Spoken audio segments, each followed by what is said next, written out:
wala akong pakialam kung meron pang masabi yung mga tao sa akin sa likod ko. Kung galit ka sa akin, okay. Kung ayaw mo sa personality ko, okay. Kung gusto mong umalis sa buhay ko, okay lang din. Bukas ang pinto, malaya kang makakaalis.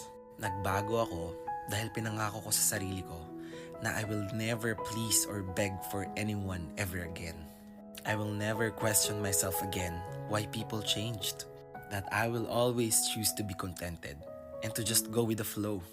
At magpapaka-busy na lang ako sa buhay ko at magfo-focus ako sa growth ko dahil alam ko na yung worth ko.